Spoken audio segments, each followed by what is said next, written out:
인류 역사상 지금까지 가장 오래된 물음이 있다면 무엇이겠습니까? 인간은 도대체 과연 몇 살까지 살 수 있을까라는 물음입니다. 10년 전만 하더라도 사람들은 내가 80세까지, 80세까지 정말 살 수 있을까라는 그 질문에서 요즘은 자주 듣는 이야기가 이제는 100세 시대를 준비하자입니다. 사람은 이왕 이 땅에 살아갈 때에 건강하기를 원하고 또 이왕이면 오래 살기를 원합니다. 여러분들은 몇 살까지 살고 싶습니까? 지금까지 기네스북에 공식적으로 가장 오래 살았던 사람을 찾아보니까 프랑스의 잔 칼뱅 할머니입니다. 그는 122년 6개월을 살게 됩니다.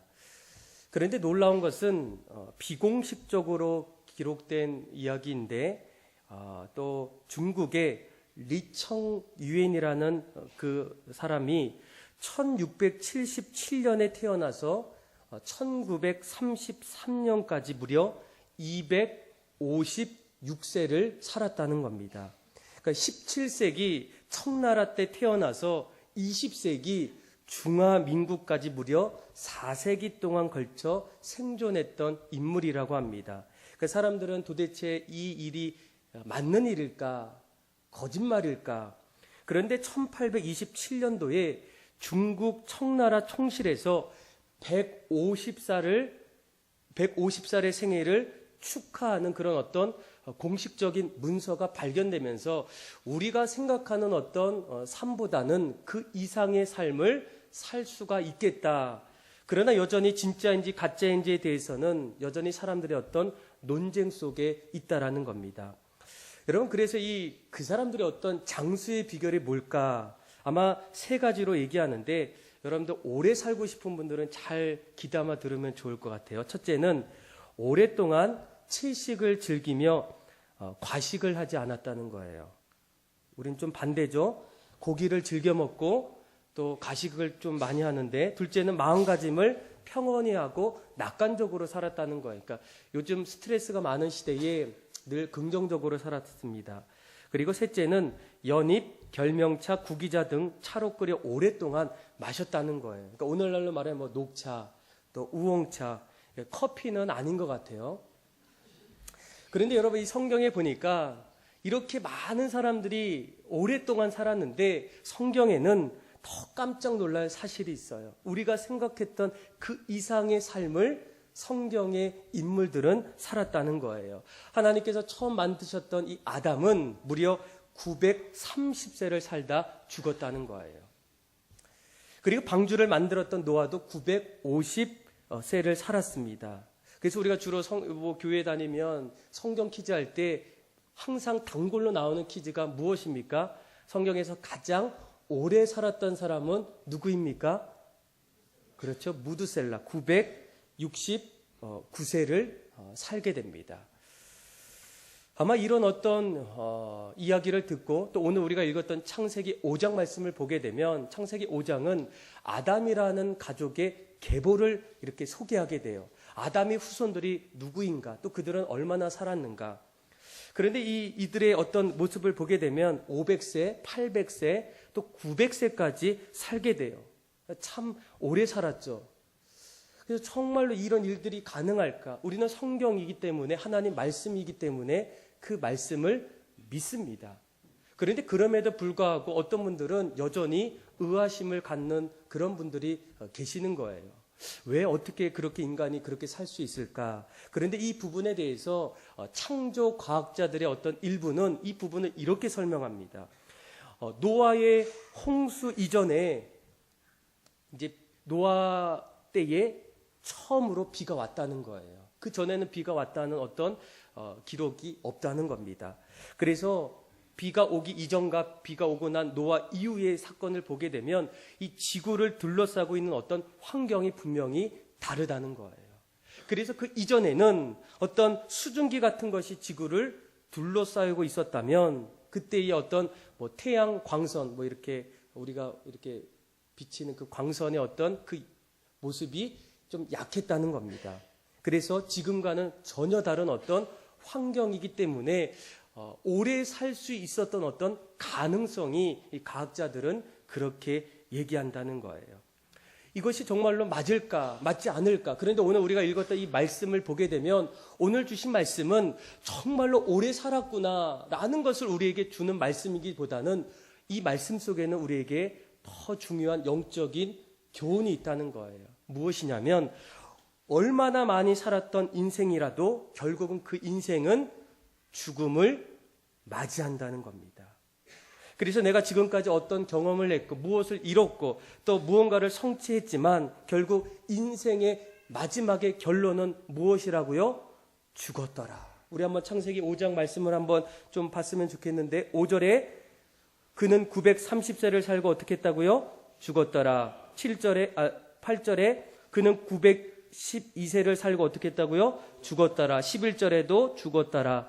14절에도 910세를 살고 죽었더라. 아마 오늘 우리가 읽었던 말씀 속에서 우리가 꼭 붙잡아야 될 것은 우리 인생의 삶 속에서 반드시 찾아오는 것이 있다면 그것은 죽음이라는 거예요. 어떤 사람도 이 죽음 앞에서 예외는 없다는 겁니다. 그런데 왜 죽음 앞에 사람들은 어떤 반응을 하겠습니까? 누구도 그 죽음 앞에서 기다리거나 좋아하거나 기뻐하는 사람은 아무도 없다는 거예요. 그 죽음 앞에서 괴로워하고 슬퍼하고 견딜 수 없을 만큼 힘듦을 고백할 때가 있어요. 그런데 왜 그렇게 괴로워하고 슬플까? 그 이유는 한 가지입니다. 그 죽음 앞에서 대부분의 사람들 마음속에는 우리 인생은 죽음으로 끝나구나. 더 이상 내가 보고 싶은 사람도 볼 수 없고 함께하고 싶어도 더 이상 죽었던 사람들과는 그 이상의 삶을 살 수가 없기 때문이에요. 그래서 모든 사람이 웬만해서 죽음을 점점 기피하고 두려워하고 괴로워하고 슬퍼할 수밖에 없다라는 겁니다. 어떤 사람도 죽음 앞에 유해는 없다라는 거예요. 그런데 오늘 우리가 읽었던 5장의 말씀 속에 가장 눈여겨야 될 말씀은 무엇이겠습니까? 우리가 늘 생각했던 죽음은 끝이고 인생은 이 땅에서 마지막이라고 생각했던 그때의 죽음이 끝이 아니라는 거예요. 우리 한번 창세기 5장 24절의 말씀 우리 같이 한번 읽겠습니다. 시작. 에녹이 세상에 있지 아니하였더라. 아멘. 그러니까 에녹은 이 땅에 살다가 하나님께서 그를 데려가셨다는 거예요. 그래서 더 이상 이 세상에 있습니까? 없습니까? 없다라는 거예요. 아마 오늘 이 말씀을 통해서 우리 인간도 언젠가는 하나님이 우리를 데려가신다는 겁니다. 우리가 분명히 가야 될 어딘가가 있다라는 거예요. 그래서 여러분, 이 믿음의 사람들이 가장 하나님 앞에서 가져야 될 믿음은 무엇이겠습니까? 이 죽음은 끝이 아니라 죽음은 우리 인생의 새로운 출발임을 반드시 알아야 한다는 거예요. 에녹이 그러지 않았습니까? 에녹이 어느 날 하나님과 동행하는데 이 에녹을 하나님이 데려가셨어요. 그리고 지금까지도 그는 하나님 곁에 있다라는 겁니다. 그런데 우리가 이 죽음 앞에서 가끔씩 어떤 분들은 이 잘못된 어떤 신앙관을 갖고 있는 분이 있어요. 그 중에 하나가 뭡니까? 이 죽음이 곧 환생이라는 어떤 생각이에요. 물론 우리나라 어떤 이 전통의 의식 속에는 이 유교 불교로 인해서 이 윤회 사상, 이 환생이라는 게 있어요. 그런데 놀라운 것은 요즘 들어 최근에 들어서 오늘 이 시대에 흘러가는 그 상황 속에서 이 환생에 관련된 어떤 열풍이 일어나고 있어요. 그래서 여러분들 이 TV를 틀어보면 지금까지도 대부분의 이 드라마의 어떤 소재가 환생에 관련된 그런 드라마가 많습니다. 아마 최근에 끝났던, 아마 여러분들은 뭐 잘 TV를 안 보기 때문에 모르는데 이 푸른 바다의 전설이라는 게 있어요. 혹시 보신 분이 있을 거예요. 혹시. 근데 거기에서도 뭡니까? 전생에 만났다가 구해줬다가 다시 이 생에서 이제 로맨스를 또 갖는 거예요. 그리고 또 요즘에 아직 끝나지 않았던 사임당, 그것도 이 생과 전생의 어떤 이야기를 가지고 풀어나갑니다.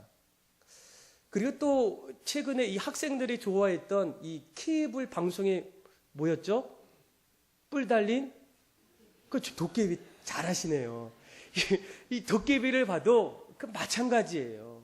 그래서 저도 한번 찾아보니까 그 도깨비가 이 케이블 방송은 뭐 2%만 해도 성공했다고 하는데 무려 20%가 넘게 시청률이 있다는 거예요. 그러니까 여기 계신 분들 중에 거의 한 이쪽 부분은 거의 다 보셨다는 거예요. 그렇죠? 그런데 그 내용을 보니까 마지막 그 회에 드라마에 이런 대사가 있어요. 그러니까 지은탁이라는 어떤 그 배우가 있는데 그분이 이제 그 저승사자에게 이렇게 얘기했대요. 저승사자 아저씨, 일하는 곳이 이렇게 생겼구나. 제가 연기를 잘 못해요. 되게 좋네요. 아저씨 궁금한 게 있는데요. 인간에게는 4번의 생이 있다면서요. 저는 몇 번째 생이었어요. 망자에겐 말해줄 수 있지 않나요?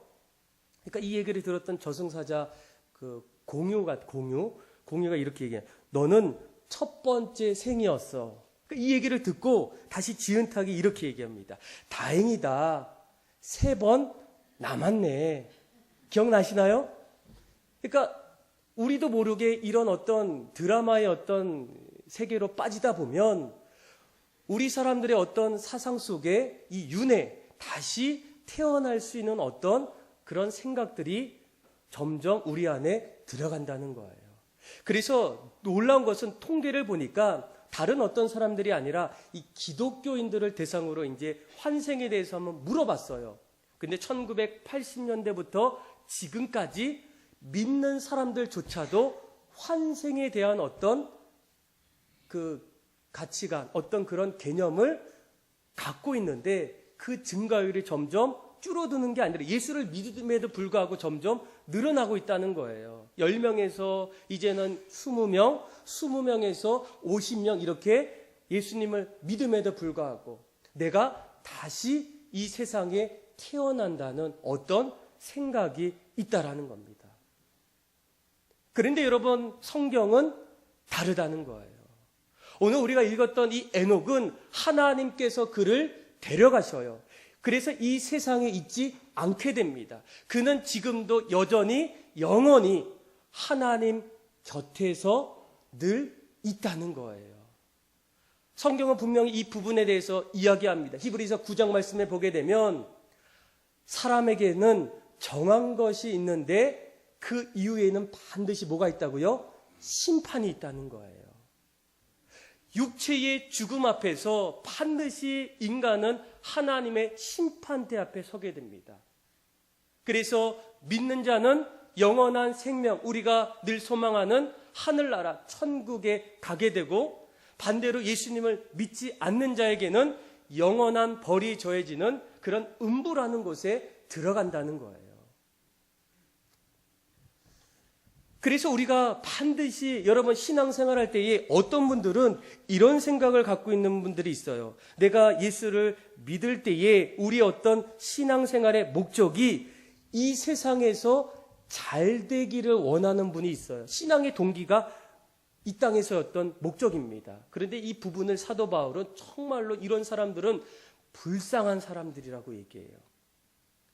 왜냐하면 우리가 이 땅에서 예수를 믿고 잘 살기를 원하는데 예수를 믿지 않는 사람들이 오히려 우리보다 더 잘 사는 사람이 많이 있다는 거예요. 예수를 믿는 사람이 더 잘 법니까? 믿지 않는 사람들이 더 잘 법니까? 물론 우리가 종종 어떤 간증을 통해서 예수 믿고 정말로 내 경제와 내 어떤 물질이 점점 많아지고 있는 어떤 그런 간증도 들을 때가 있어요. 그런데 대부분의 성도들은 어떻습니까? 그런 삶이 아니라는 거예요. 사도 바울도 내가 예수를 믿고 나서 그는 어떻습니까? 감옥에 갇힌 적도 있고 매를 맞은 적도 있고 사람들로부터 비난과 오해를 받으면서 살았던 사람이라는 거예요. 그럼에도 불구하고 그런 삶을 살 수밖에 없었던 이유는 이 땅에서의 어떤 소망이 아니라 하나님이 나를 위해서 예비해 주신 영원한 곳에 대한 어떤 믿음의 소망을 갖고 살아갔기 때문입니다. 그래서 여러분, 우리가 믿을 때에 우리 어떤 믿음의 어떤 방향이 어디 있는지를 여러분들이 꼭 보셔야 된다는 거예요. 그래서 여러분, 우리가 성도들의 가장 큰 어떤 힘은 어디 있겠습니까? 이 부활이라는 곳에 있어요. 다시 환생하는 것은 내가 이 땅에서 다시 새로운 모습으로 산다는 거지만, 부활은 전혀 다른 거예요. 부활은 영원히 사는 겁니다. 2번, 3번 다시 태어나는 것이 아니라 육체가 죽고 난 이후에 심판대 앞에, 하나님 앞에 영원히 살 수도 있고 영벌에서 영원히 사는 것을 말하게 돼요. 그래서 예수님께서도 우리에게 뭐라고 얘기합니까? 예수님께서도 죽고 난 이후에 우리에게 다시 부활하셨어요. 그리고 하늘나라로 올라가십니다. 영원한 곳으로 올라가셔요. 다시 이 땅에서 태어나는 것이 아니라 영원한 몸을 입고 영생 불사의 몸으로 하늘나라에 가셨다는 거예요. 그래서 여러분, 우리의 어떤 소망과 우리의 어떤 비전이 예수를 믿는 것으로 인해서 이 땅에서 잘 먹고 잘 살고 떵떵거리면서 사는 것은, 사도 바울이 그것은 잘못된 신앙이고, 이것만큼 예수를 믿으면서 불쌍한 사람이 없다라는 거예요. 왜냐하면 제대로 믿는 어떤 신앙이 아니라는 겁니다. 우리가 주님을 믿는다는 것은 주님이 걸어가셨던 그 길, 좁은 길, 십자가의 길, 골고다의 길, 그 작은 길을 우리도 함께 거기를 걸어간다는 거예요. 그렇게 쉬운 길이 아닙니다. 넓은 길이 아니에요. 고난이 있고 어려움이 있고 쉽지 않은 어떤 연단의 길이 주님을 믿는 믿음 안에서 반드시 우리를 기다리고 있다는 거예요. 그럼에도 불구하고 지금까지 수많은 믿음의 사람들이 그 길을 걸어간 이유가 무엇이겠습니까? 세상이 좋은데, 세상에서 잘 먹고 잘 살고 떵떵거리며 살기를 원하지만 왜 그것을 점점 내려놓고 하늘을 바라보며 사는 이유가 무엇이겠습니까? 이 세상은 잠깐이라는 거예요. 나의 인생은 잠깐 이 세상에 머물다가 영원한 곳으로 가기 때문입니다. 저는 여러분들의 신앙 속에 반드시 이 부분을 늘 마음속에 깨달으셔야 돼요. 내가 예수 믿고 내 삶이 왜 이럴까? 왜 대박이 안 날까? 믿으면서도 로또 하시는 분이 있어요. 왜 예수 믿고 기도하고 로또를 했는데 왜 빵 안 터질까? 그렇죠? 지금 신앙의 노선이 다르기 때문이에요. 우리는 늘 주님의 길을 걸어갈 때에 늘 우리는 십자가의 삶을 살아야 하는 겁니다. 그래서 우리가 성경을 읽어보면 늘 깨닫는 게 뭡니까? 늘 주님을 따랐던 사람들은 늘 쉽지 않은 길을 걸어갔다는, 어려운 길을 걸어갔다는 거예요. 쉬운 길이 아닙니다. 늘 오해도 받고 비난도 받고 때로는 참아야 되고 때로는 믿는 사람들이 바보 같다는 어떤 생각까지도 우리가 들은 적이 있어요. 그러나 우리의 마음속에는 그런 어떤 이야기를 듣는 것보다도 우리가 이제 얼마 안 있으면 모두가 함께 걸어가고 가야 될 그 영원한 곳으로 우리가 가기 때문입니다. 그래서 주님은 우리에게 어떻게 오셨습니까? 이 부활의 영으로 오셨어요. 다시 사는 그런 모습으로 나타나셨다는 겁니다. 그리고 우리에게 가장 중요한 질문이 있어요. 우리도 영원한 생명을 얻고 에녹처럼 이 땅에서 하나님이 우리의 삶을 데려가시는 그런 일들이 일어나야 되는데 도대체 우리에게는 어떤 것이 필요할까? 그런데 오늘 우리가 말씀을 잘 보시면 어떤 그 에녹을 데려갈 수밖에 없었던 한 가지 단서가 나와요. 우리 한번 말씀을 좀 봤으면 좋겠는데 우리 22절부터 24절까지 우리 다시 한번 읽어보겠습니다. 시작. 무드셀라를 그는 365세를 살았더라. 에녹이 하나님과 동행하더니 하나님이 그를 데려가심으로 세상에 있지 아니하였더라. 아멘.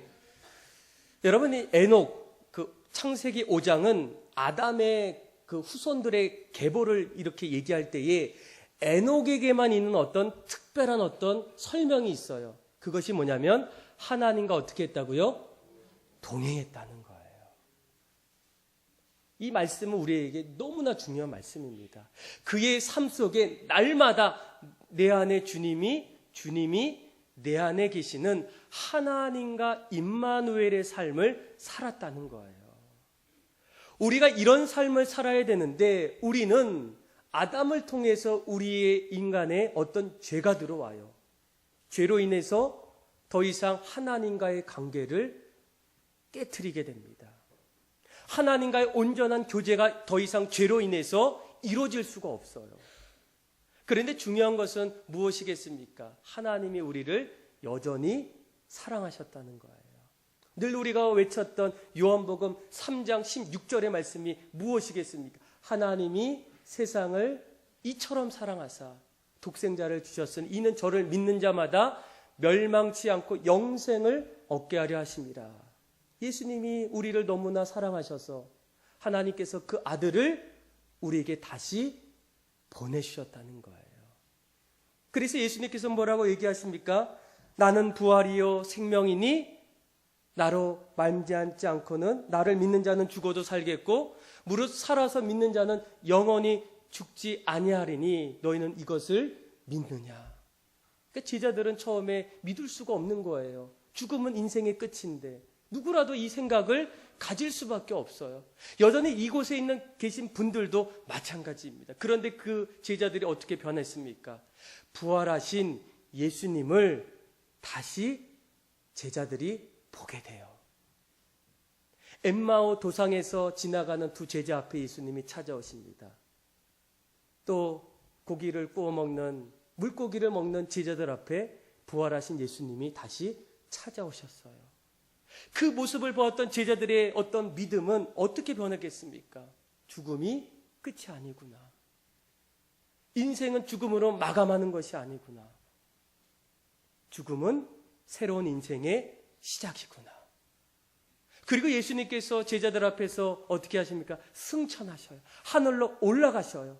하나님과 영원한 곳으로 이제 에녹처럼 가게 돼요.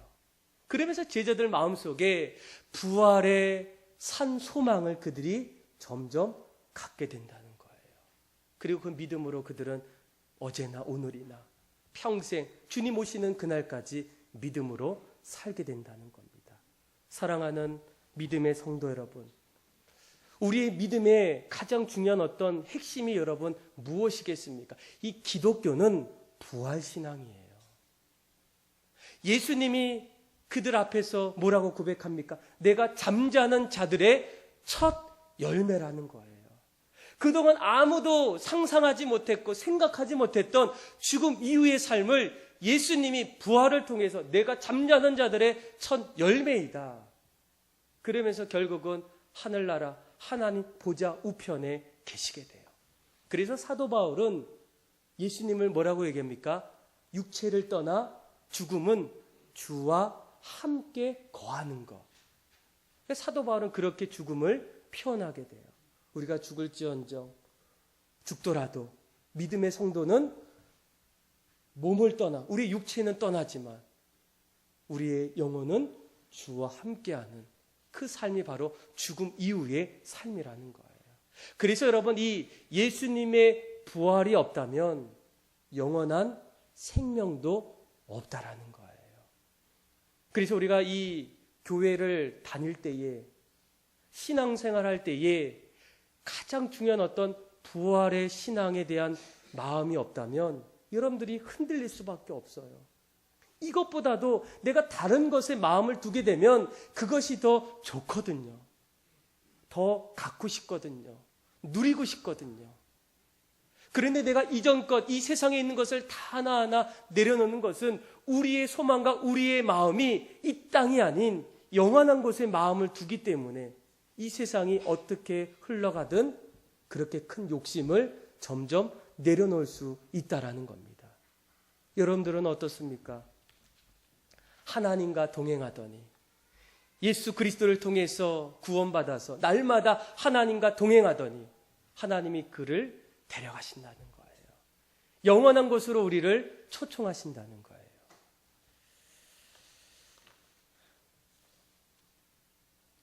여러분 미국에 가보면 아마 훌륭한 아주 대학교들이 많아요. 그런데 그 대학교 가운데에 스탠포드라는 대학이 있습니다. 혹시 들어보셨습니까? 가보셨습니까? 그런데 이 대학은 우리나라에서 어느 정도냐면 서울대, 연세대, 고려대 같은 아주 훌륭한 어떤 대학이에요.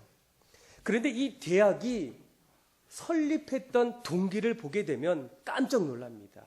부활신앙으로 이 대학이 세워졌다는 거예요. 여러분 이 대학에 세웠던 그 사람이 바로 자신의 이름을 땄던 리랜드 스탠포드예요. 그런데 그는 부자였고 이 캘리포니아의 의원이었어요. 그러니까 요즘 말하는 시의회 의원 아니면 국회의원이겠죠. 그에게는 아들이 있었는데 아들이 참 총명하고 또 똑똑했어요. 잘 나갔어요. 그런데 어느 날 뜻밖의 그 아들이 죽음을 맞이합니다. 얼마나 마음속에 두었던 아들인지 그 이별의 어떤 아픔이 도저히 그것을 견딜 수가 없는 거예요. 이 스탠포드가 도저히 받아들일 수 없는 거예요. 그래서 장례식 내내 아무 말도 못합니다. 사람들이 찾아와도 물어봐도 격려해도 그 아픔의 상실이 너무나 커서 더 이상 말을 이을 수가 없어요. 그런데 그가 어느 날 그런 절망과 그 어떤 상실의 어떤 그런 모습을 갑자기 이겨내서 새로운 어떤 사람으로 달라졌다는 거예요. 그 일을 보니까 그가 어느 날 그런 절망 속에 하루하루 이렇게 보내고 있던 그때에 하루는 꿈을 꿔요.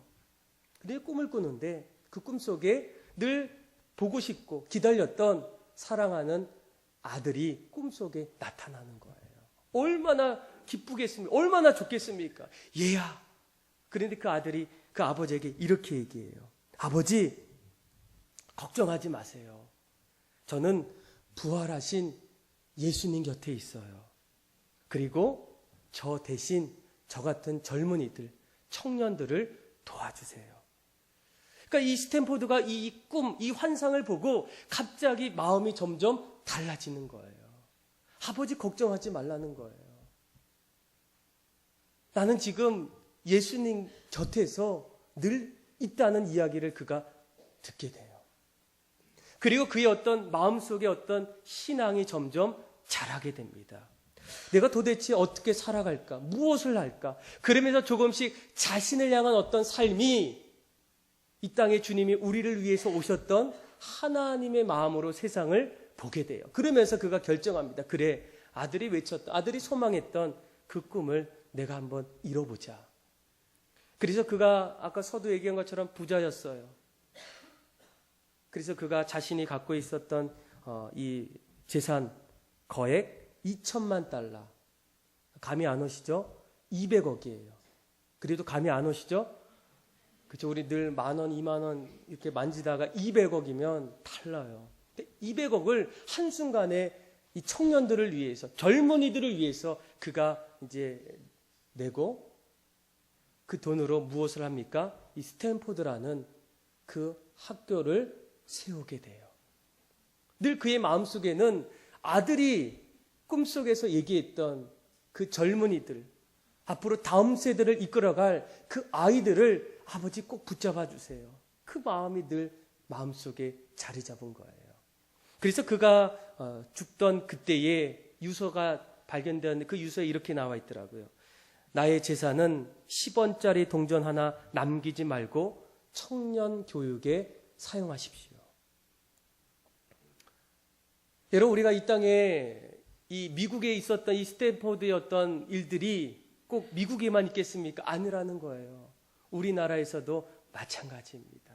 주님 만나고 주님 은혜가 크고 이 땅이 아닌 영원한 곳에 천국의 소망을 두었던 수많은 사람들이 이 메마르고 아무 소망이 없는 이 땅에 자신의 삶을 바치면서 많은 수많은 선교사님들이 오셨어요. 그리고 그들도 다시 학교를 세우고 병원을 세우고 또 학문을 가르칩니다. 우리가 잘 알고 있는 세브란스 병원, 또 연세대학교, 또 숭실대학교, 이화여대, 우리가 늘 듣기만 했던 가보진 않았지만 듣기만 했던 그 대학 역시도 다 하나님의 마음으로, 부활의 소망으로, 부활의 기쁨으로 세웠던 그 대학이 바로 이런 대학이에요. 저는 오늘 이 말씀을 통해서 또 특별히 부활주일을 맞이해서 오늘 우리가 곰곰이 우리의 신앙을 돌아보기를 원해요. 나는 부활하신 예수님 앞에 무엇을 바라볼까? 어떻게 살까? 어떤 마음으로 이 땅을 살아갈까? 여전히 이 땅에서 이 땅을 바라보며 사는 것이 정말 좋은 일일까? 아니면 하나님 나에게 주신 은사와 어떤 여러 가지 은혜를 통해서 내가 그것을 어떻게 하나님을 위해서 사용하고 기쁨이 될 수 있을까? 그런데 중요한 것은 그 안에 우리 안에 변하지 않는 부활의 산 소망이 있어야 돼요. 그것이 없으면 여전히 이 땅에 소망을 두고 이 세상의 가치관을 두고 살 수밖에 없지만 언젠가 우리가 주님을 나의 구주로 고백해서 내가 곧 길이요 진리요 생명이요 나로 말미암지 않고는 하나님께 갈 수 없는 그 부활하신 예수님을 나의 구주로 고백하고 이제는 더 이상 이 땅이 아닌 하늘의 소망을 둘 때에 우리의 삶은 반드시 달라질 겁니다.